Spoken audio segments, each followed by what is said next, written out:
where one should start thinking rather than kind of presenting some research that one has done. So what I'm going to speak to you is not really a research paper.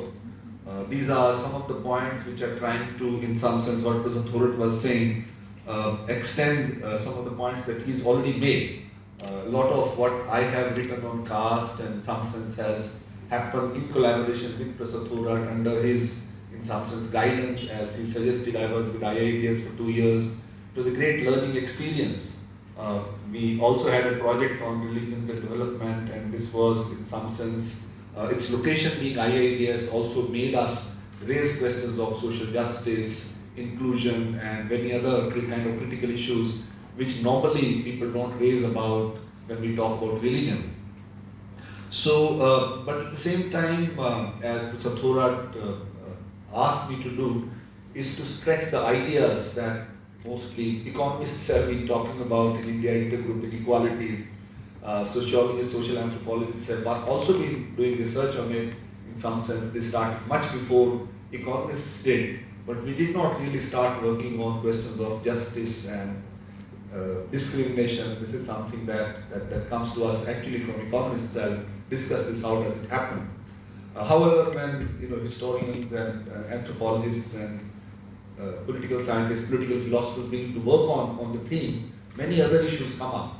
So I kind of have been struggling with this, and finally I came around this title, what I call as frames of injustice, and how we think about or think of caste studies from a kind of critical perspective, where we are not looking at caste as a puzzle, but we are looking at caste as what I think Satish had once called as problem. Not problem in the sense of problem which has to be solved, a structure which has to be in some sense demolished or eliminated or in some sense overcome in many different ways.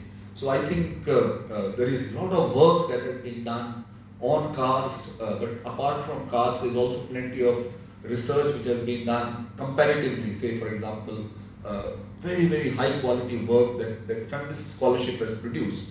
And I think if we have to have critical caste studies, we need to learn from feminist scholarship. And I think feminist scholarship has gone much ahead of scholarship on caste.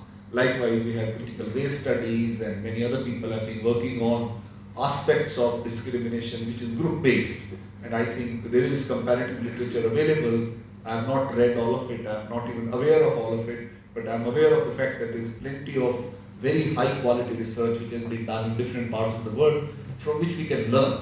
And at the same time, I think we also need to look at the world from our own vantage point. I think that is another kind of, this moment has come when actually we should look at rest of the world from our perspective, the way, say for example, West thought about us. So I think the question of social justice is not really new to social sciences, and if one was to actually look at the history of social sciences, history of social science in some sense is located in this, what one would call as the Western moment of modernity. And the Western moment of modernity was also a political moment, in the sense that social sciences emerged around the time when you have great revolutions happening in the Western world, when democracy in some sense comes to being the bourgeois revolution, which talked about freedom, which talked about equality, things that Professor Thorat was talking about. Also, in some sense, reason. I think reason was and is a very critical aspect of human relations, and we should look at that as a kind of revolutionary movement. And this is the time when question of individual human being, right? We did not have a notion of individual in the sense in which the idea of individuality gets institutionalized in the 19th century at the moment of modernity. So these were very revolutionary ideas. I mean, individual, the moment you make center of individual, you in some sense begin to think of something like citizenship. And that's what we are all in some sense trying to work for. And it is in that context that we are talking about justice. Justice is not simply a moral justice. Justice also involves question of rights, and those rights are of individuals primarily. But I think that's where, at some level, our kind of the problem in some sense starts, which is the is the next point that when we talk about thinking about freedom, there are two ways in which social sciences progress. I think one becomes what one would call as the bourgeois or functionalist social science, which then kind of becomes a system which would help the nation state, the new nation state system, to manage its political system, its economic system, and then raise questions of rights of individuals. And I think assumption is that those questions of ascription, those questions of identity, those questions of group differences have been overcome, and now we can begin to think about, in some sense, population at large, which can be statistically comprehended. And I think at the same time, it's not really everyone agreed with that position. We also have critical social sciences which emerged exactly at the same time when mainstream social sciences emerged, which were functionalists, which were in some sense bourgeois, which were talking about that individual is already there. Once we give them, equality of opportunity, that will take care of everything. So critical thinking also is something that emerges at the same time, that this is not really the kind of freedom and equality that a new society or emancipated society should have. And I think that's the context in which Marx is located. I think the founding work of Karl Marx, and then later on, I think, as I said, mentioned feminist scholarship, also raised questions of ascription-based identities and how those structures persist. And then obviously race studies, and there are many other people, questions of sexuality that have come up later, question of ethnicity that come up later. So the problem that these kind of critical social sciences were raising were in some sense questioning what I would call as the liberal consensus. Liberal consensus in some sense makes it possible to speak about injustice materialistically or materially, right, rather than thinking about justice and injustice purely in moral sense. So there was something which was very significant about this liberal movement, as I've already said. And but when this liberal movement comes, there is also an imagination of a new social. That this is the time when, say, for example, in my discipline, sociology, we are thinking about social, or sociologists in the West thinking about social as essentially an associational social, where individuals in urban contexts come together and they have their own kind of collective groupings, but those collective groupings are always voluntary. And these voluntary associations are in some sense internally equal. And it is on that basis that you have the notion of nation state emerging as a kind of liberal contract. The state is actually formed by individuals coming together and signing a contract.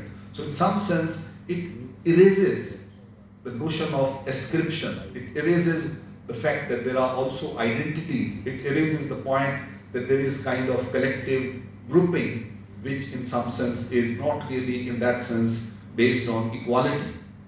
So for them, once you institutionalize a formal equality, which is called as equality of opportunity, if everybody has the right to go to school and everybody more or less goes to school, rest is individual's achievement. And this in some sense has, at some level, it is a very revolutionary idea, but it is also an idea which produces legitimacy for the liberal bourgeois order, where, for example, if you don't go very far, system is not responsible. If you don't go very far, your relational structures are not responsible, the problem lies with you. So in that sense, you have a new kind of individual who then has to take responsibility for whatever she or he achieves or doesn't achieve, right? So this question of heart, where merit endowments become the central kind of identification, the central notions of thinking about human society. At some level, Karl Marx did talk about critical reality, but his notion of class also at some level does not recognize ascription as a structuring reality. By ascription, I mean identity one is born into. That the fact that there are still groups, there are racial differences, there are ethnic religious groups, there are religious communities, all that in some sense is seen as something that belongs to pre-capitalist feudal order, and capitalism has been able to dismantle those. Marx says this over and over again in Communist Manifesto. Therefore, class at some level is something which is a voluntary space, voluntary not in the sense of reason voluntary, but that's where you come as individual, and it's also in some sense masculine as Marx has criticized. So in this framing of equality and justice, which is the bourgeois mainstream functionist framing of inequality or justice or rights and freedom, identity is missing in some sense. That is where we stand today, and that's why what Mr. Thorat was saying is very, very critical, and this is being raised by various other kind of people as well. Because the moment we think about identities, we are thinking about relationships. The moment I think of myself as a man, I also think of my relationship being with women. Women are different from men, and men and women are not simply two individuals, they're also structurally related with institutions of patriarchy and stuff like that. So what are those relational structures in which I grew up as a man, or in which I grew up as a Sikh? If I'm living in a nation state called India, Sikhs were not a minority. I mean, Maharaja Ranjit Singh ruled over the kingdom of Punjab, which had only 7% Sikh population. Nobody thought about Sikhs as minority because they were the ruling class or ruling community. Even during the colonial period, or even now in Punjab, nobody would think of Sikhs as a minority. But the moment Sikhs become a kind of religious group in the larger structure of nation-state society, which identifies itself with some kind of religious background, then obviously in that structure, whether I like it or not, however powerful and proud I might be, I would be seen as a numerical minority, and that would also have other implications. So these structural realities are independent of individuals, whether you like it or not. We are born into them. That's why I'm using the word ascriptions. In other words, identities are historically constructed. They are not chosen by individuals, and they are always collective. They are group based, and I think I have a problem with the word group, to which I will come in a short while. But I think to start with, I think that is a very important point, that identities are historically constructed and they are always collective. I mean, I may not know anyone sitting on the stage, but we do come together as men. We will have a special kind of privilege or whatever rights that our gender gives us. So they are structuring structures. So identities are not accidental. Identities are not things that individually you can choose, that yesterday I was this and tomorrow I'm going to switch over to another identity. Those identities are historically given to you because they are also in culture, the language which we speak, the manner in which this room is structured, the way we eat food, the way we live and speak, all that in some sense is built into us. So they are the ones that make social reality. And it is in that context that one should also look at nation-state societies as a historically produced collectives. And this historically produced collective, at one level, it does make it possible for us to visualize a constitutional democracy where we have rights as individual citizens, where we can elect our representatives, but at the same time, it also has its own historicity, and that we should recognize. So the state and most of the mainstream economics, in some sense, the way Professor Thorat was framing it, I think that was a very important point, that how Constitution for the first time begins to recognize these things, and that becomes our reference point. But my the point that I'm trying to stretch beyond is that there is more to social than state and market. State and market are very, very critical, and I think this is the point that Ambedkar was saying over and over again, that what will I get from independence? There will be a different set of rulers, there will be the same kind of society. My situation is not going to change much unless you also talk about transforming structures. And I think that's where we need to recognize that reality of state in the contemporary context is very critical for questions of rights. Market also is very critical, but beyond state and market, there are also structures which are social and relational. And this is where I think for doing social sciences, some of these methodological issues become very critical, and these are things that all of us are dealing with, that when state, nation-state system collects data or recognizes disabilities, recognizes inequalities, it works with certain notions of population. And that notion of population is based on what I call some kind of statistical aggregates.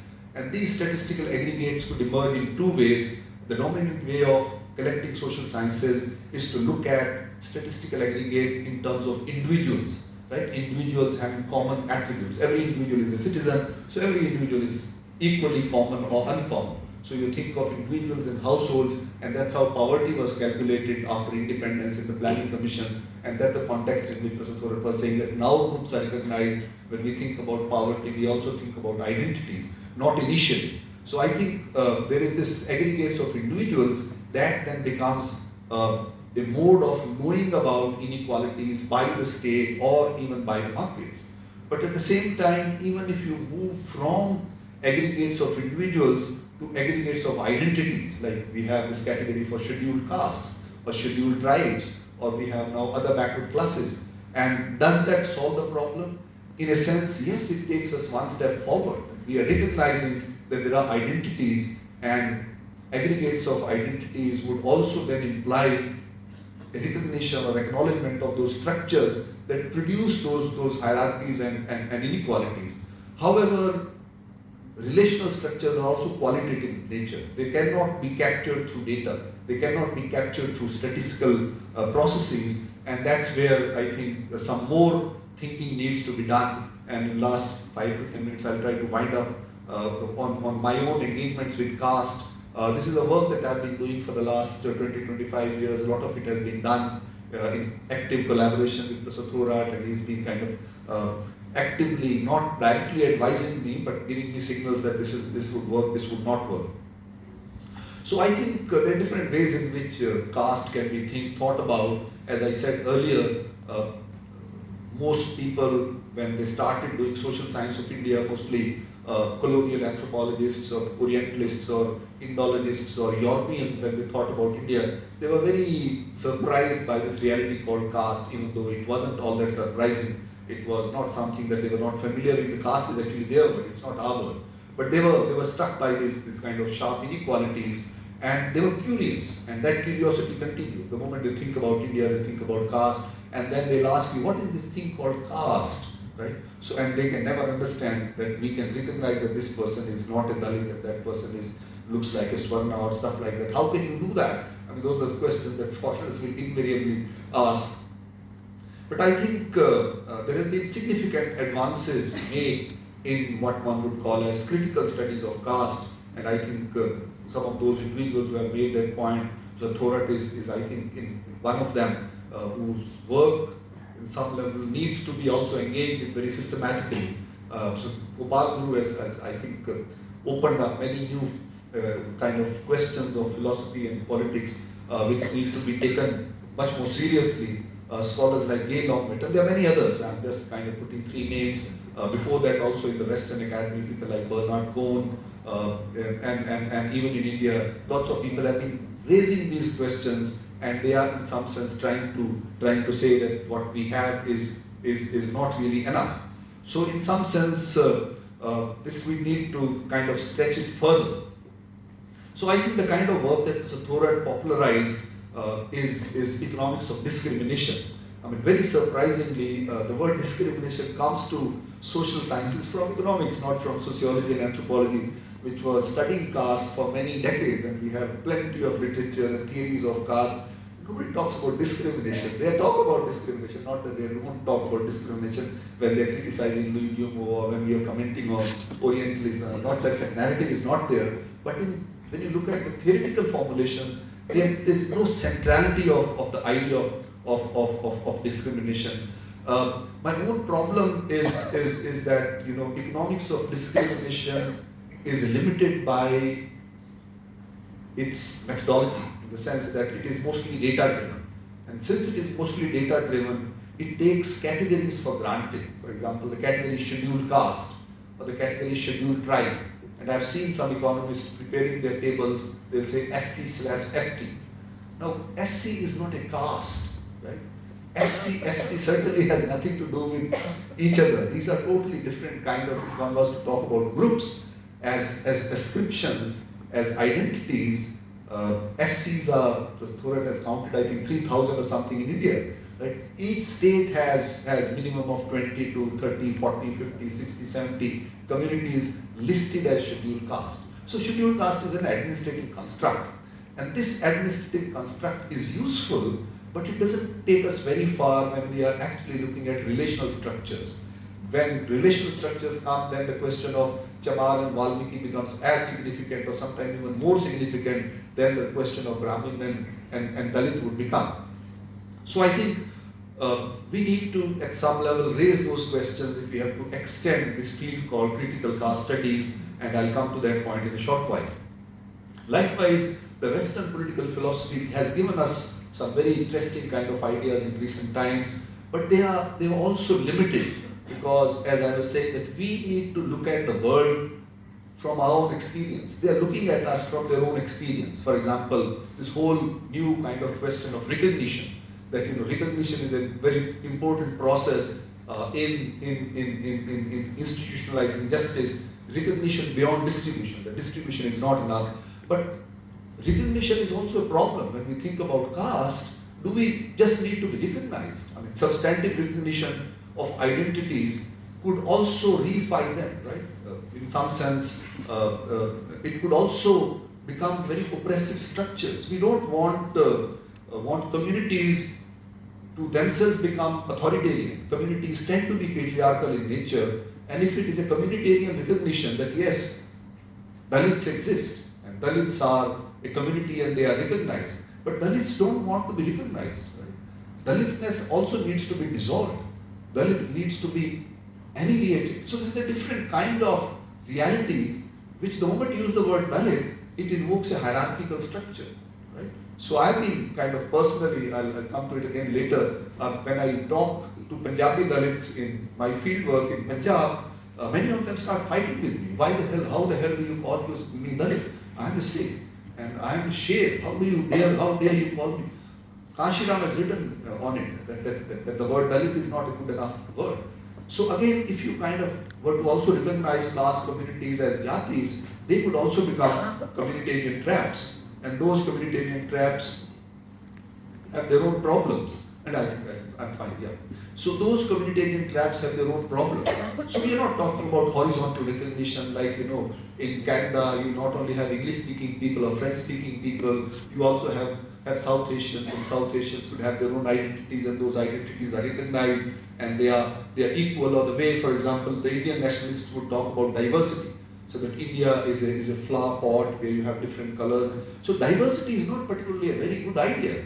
Diversity always happens to, the poor people, where the others become diversity, right? Hindus are never part of diversity. It's only the Muslims and Sikhs and, the Hindi-speaking people are never part of diversity. Men are never part of diversity. Diversity is only minorities become diversity. So diversity is at some level also inherently implies denial of citizenship. Yeah, that you are different, but you are accommodated. I let you sit next to me as if, it's tolerance, the word used in India is tolerance. So I think this whole question of recognition is not free from problems, because when we come to caste, we want individual rights, we want individual equality, irrespective of my identity. So identity recognition and dissolution, how does one theoretically progress on that? That becomes a very important question. So I think apart from this, there has also been, at some level, a lot of historical anthropology of caste. I think that's where some of the solution lie, and that's where I think we need to revisit some of those categories. And if we take this work seriously, as I said, start with the big people like Bernard Cohn, Romila Thapa's work, Gail Ombert's work, Simon Charsley's work, and there are many others who have done what one calls as the historical anthropology. And historical anthropology would very, in some sense, systematically and very convincingly questions the very idea of caste. Not that caste is not a reality. They would say that to begin with, this whole notion of a similar view of India, that India is a land of Hindus, and Hindus are, their system or structure is identified in Manusmriti and Rig Veda and stuff like that, that itself is a flawed argument, right? Varna is not an empirical category. We know Varna is not an empirical category. You're living in South India, Karnataka, I don't know, but in Tamil Nadu, we know there are no Kshatriyas, there are no Vaishyas. In Kerala, you don't have Kshatriyas categories, right? The word Kshatriya becomes popular only after colonial census. These terms don't exist. I mean, in Punjab, a Brahmin is slightly better off than Dalit. We don't have that kind of hold of the idea of Varna, right? So Varna is not an empirical category. Varna is an ideological construct. Varna as an ideological construct becomes available to the nation state through nationalist movement when they are in some sense trying to produce a Hindu nation, and how nationalism in some sense normalizes the same singular view of Hindu India, and that needs to be recognized as a particular kind of religion. I think A. Longwait's book, Understanding Caste, provides us a very good starting point on this. Romila Thapa's work on imagined religious communities also says that. And I think we need to kind of recognize this, that there is a kind of Brahmanic Hinduism, which is very old, but Brahmanic Hinduism is also an ideological, in some sense, movement, which also existed as an empirical reality. But parallel to Brahmanic Hinduism, you also had Shramanic traditions. And these Shramanic traditions were not Brahmanic, right? They were anti-Brahmanic, whether it is Jainism or Buddhism or radical bhakti of people like Ravidas and many others. One can also use the word, instead of bhakti, some other word, but this is the word that A. Longwit uses. I think that's very, very important. And then you have, at some level, non-Hindu faith traditions. I mean, to think of then Indic and non-Indic also falling in trap of Orientalists and Hindu nationalists. That you have the Indic religion and non-Indic. Islam develops in India exactly at the same time, perhaps sometime prior to some of the Arab countries. First mosque comes up in Kerala when Muhammad was still alive. So Christianity is not a faith of religion. Christianity is a global religion. In India also it develops, and there are Indians who become Christians. They are not migrants, they are not converts, they are just Christians, right? Some of them could be converts as well, but converts from what? So Hinduism, the way we understand Hinduism as a religion, is also historically produced starting with 12th, 13th century, but more importantly during the colonial period. Very interestingly, caste is not absent among all non-Brahmanic traditions. So what do we make of it? The Sikhs have caste, my community has caste, and that's the first thing that you would notice when you enter a village. Muslims have caste. So easy explanation is that they are converts out of Hinduism, so therefore they carry their caste identity. I think that's a kind of needs much more critical understanding, and I don't accept that personally. I think Sikhism is not Brahmanical, but I think the point that Mr. Thorat makes in his note that we should recognize the materialities of caste. And I think the word materiality becomes very critical, that caste is also in some sense a resource of a different kind. So caste is a term which is used for India, but it is something which can help us understand, make sense of ascription-based identities. Just to kind of, there's one more point I wanted to make, was that, what could be the other explanations of this? And I think that is where we need to revisit the idea of caste as a useful conceptual category that would help us understand ascription-based hierarchies comparatively. So even today, if we have to look at caste and structures of hierarchy, any administrator who works in the state system would tell you, no, that's why scheduled castes are state-specific. In the neighboring state, Valmiki, Om Prakash Valmiki writes his autobiography, and he talks about Maharashtra where his office colleague thinks he's a Brahmin, and his daughter falls in love with him, right? They think that he is Brahmin, and then he has to tell, no, Valmiki in UP is a Dalit, and then his help takes out. And so communities have local structures of hierarchy. And this nation state called India is only a very recent phenomenon. And it is the ideology of nationalism in India which has produced a kind of Hindu view of India, a singular Hindu view of India. And if we take that out, then we think of caste as a comparative conceptual category with which we should look at various regional structures of caste hierarchy, but we could also think of other societies. I mean, I listen to lots of programs which are produced by Punjabis in Pakistan. They're all caste. There is some Nasser Sandhu and some other person. So they would say, ये तो subcaste है, Jatto की subcaste है. So this idea of subcaste is also there, and there is whole clear of hierarchy. My final point, which is a proposal, one can think about it very differently, and I've been thinking about it for quite some time, is to somehow, in our narrative, when we do our social research, how do we avoid what I describe as epistemic violence? We use categories like upper caste and lower caste. I think these are very problematic words, and I think we should abandon using the word lower caste. When a student coming from scheduled caste background gets addressed as lower caste, it's a violence, it's kind of epistemic violence. The person also feels that sense of, of marginality. And I think we should invent a new social science language through which we talk about this hierarchy where the burden lies on the privileged, right? on the privilege. Privilege is the one who produces caste or reproduces caste and benefits from caste. And this can be done in a very neutral way, say something like historically privileged caste communities, HPCs, historically disadvantaged caste communities, HDCs could be different categories, OBCs, or historically marginalized and excluded caste communities, HGCs or HMECs, or some other language. And I think we need to take it seriously, and I am proposing this in this association's meeting, that let's pass a resolution that scholars working on caste in this building will stop using the word lower and upper caste. Thank you very much, and thank you once again for listening to me. And I hope I didn't say all nonsense. Thank you so much.